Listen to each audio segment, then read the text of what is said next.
មេរោគ Ebola virus បានផ្ទុះឡើងម្ដងទៀតហើយនៅក្នុងឆ្នាំ2026នេះដែលលើកនេះជាលើកទី17បន្ទាប់ពី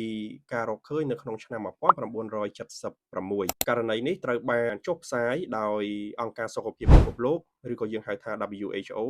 នៅក្នុងថ្ងៃទី16ខែឧសភាឆ្នាំ2026នេះគឺមានការផ្ទុះរីករាលត្បាតនៅ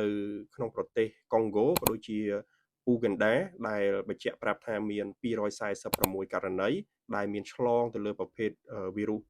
Ebola virus ហើយក្នុងនោះមានរហូតដល់80ករណីឯណោះដែលអ្នកជំងឺមានការប៉ះពាល់រហូតដល់ការបាត់បង់អាយុជីវិតរបស់ពួកគាត់ Ebola virus វាជាប្រភេទវីរុសមួយដែលកម្រក៏ប៉ុន្តែវាមានលក្ខណៈកាចសាហាវក្នុងករណីដែលយើងមិនបានទទួលបានការព្យាបាលបានត្រឹមត្រូវហើយទាន់ពេលវេលាក្រសួងសុខាភិបាលនៃប្រជាណាចក្រកម្ពុជាក៏បានក្រើនរំលឹកដល់បងប្អូនប្រជាពលរដ្ឋយើងអ្នកដែលធ្វើដំណើរឆ្លងដែនឆ្លងប្រទេសឲ្យមានការប្រុងប្រយ័ត្នខ្ពស់តាក់ទងទៅនឹងការឆ្លងប្រភេទ Ebola virus ព្រោះថាតាមការរាយការណ៍របស់ក្រសួងសុខាភិបាលក៏ដូចជាអង្គការសុខភាពពិភពលោកបានបញ្ជាក់ប្រាប់ថាប្រភេទវីរុសនេះបានធ្វើដំណើរឆ្លងពីប្រទេសមួយទៅប្រទេសមួយហើយតាមរយៈអ្នកធ្វើដំណើរចំពោះការចម្លងវីរុស Ebola virus ហ្នឹងគឺតាមរយៈការប៉ះពាល់ដោយផ្ទាល់ជាមួយទៅនឹងអ្នកជំងឺទៅលើទឹកមាត់ទឹកនោមញើសឈាមក៏ដូចជាលាមកជាដើមចំពោះរោគសញ្ញានៅពេលដែលយើងឆ្លង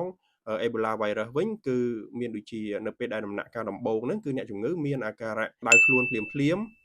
ឈឺក្បាលឈឺកឈឺសាច់ដុំអស់កម្លាំងលហិតលហើយហើយឈឺទៅតាមសន្លាក់ចំពោះករណីធ្ងន់ធ្ងរវិញអ្នកជំងឺអាចមានអាការៈដូចជាក្អួតចង្អោរមានរាគមានការហូរឈាមដែលมันអាចបញ្យល់អំពីមូលហេតុនៃការហូរឈាមនោះបាន